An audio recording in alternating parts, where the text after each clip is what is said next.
Hello, আজ আমি আবার চলে এসেছি অঞ্জনা রান্নাঘরে। আজ আমি অঞ্জনা রান্নাঘরে যে রেসিপিটি বানাতে চলেছি, এটা হচ্ছে ডিমের কালিয়া। ডিমটাকে আগে রেডি করে নিয়েছি। এখানে আমি লবণ দেব, দিয়ে দিলাম লবণ, একটু হলুদ দিলাম। দেখে নেবেন আমি ডিমের কালিয়াটা কিভাবে বানাবো। এখানে 4টি ডিম আমি লবণ হলুদ দিয়ে মেখে নিয়েছি। কড়াই উনুনে বসিয়ে দিয়েছি, কড়াই গরম হোক। কড়াইটা গরম হয়ে গেছে, এবার আমি তেল দিয়ে দিই।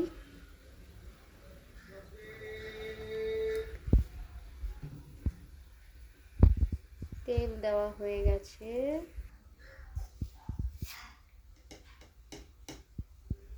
তেলে একটু লবণ দিলাম,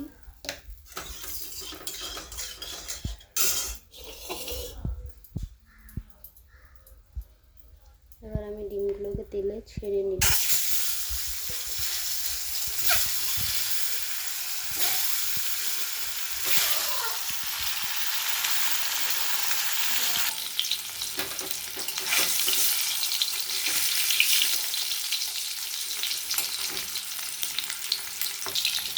ডিমটা হয়ে গেছে, এবার আমি কড়াই থেকে ডিমটা বার করে নেব।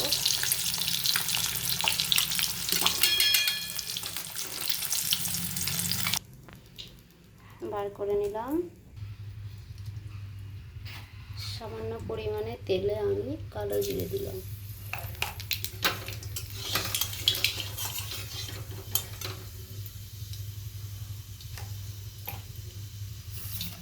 এবারে আমি আগের থেকে মশলা রেডি করে রেখেছি মিক্সিতে। এখানে আছে পেঁয়াজ, একটু আদা, রসুন, জিরে, এটাকে আমি পেস্ট করে নিয়েছি। এবার আমি মশলাটা কড়াইতে দিয়ে দেব। আপনারা খালি দেখে নেবেন আমি রান্নাটা কিভাবে করছি।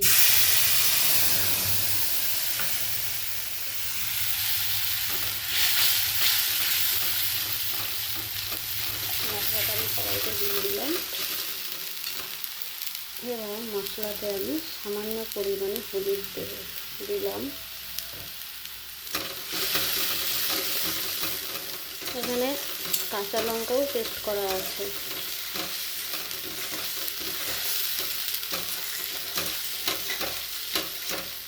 লঙ্কার পরিমাণটা আপনারা যেভাবে খান ঠিক সেইভাবে পরিমাণটা দেবেন।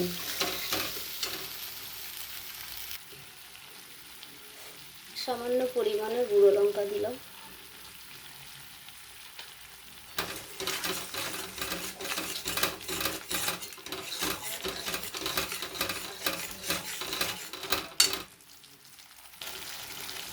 সামান্য পরিমাণে গোলমরিচ গুঁড়ো দিলাম।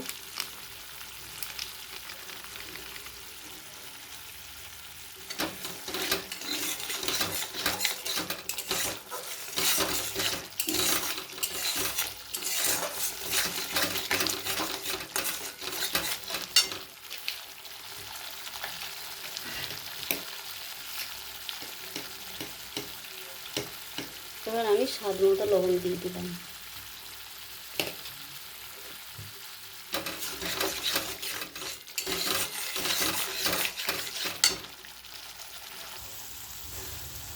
আর একটু সামান্য পরিমাণে একটু মিষ্টি দিলাম, খুব বেশি না, হালকা একদম কোনোরকম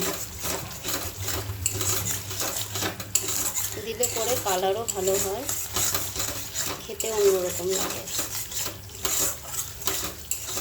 চিনিটা দিলে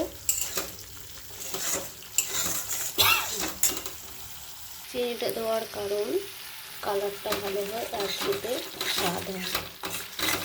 এবার আমি এখানে ডিমটা দিয়ে দিলাম।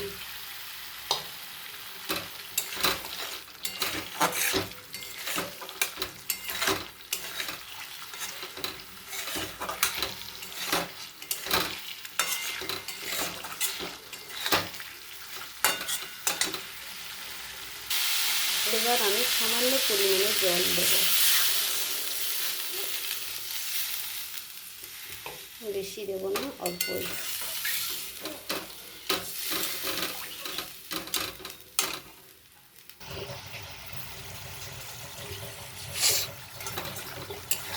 ডিমের কালিয়া অনেকটা হয়ে এসছে।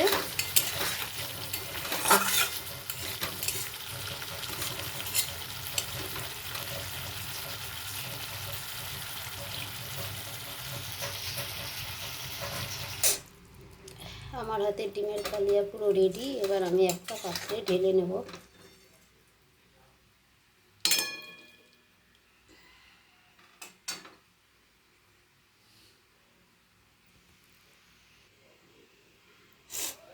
আপনারা দেখে নিন, আমি একটা পাত্রে ঢেলে নিলাম।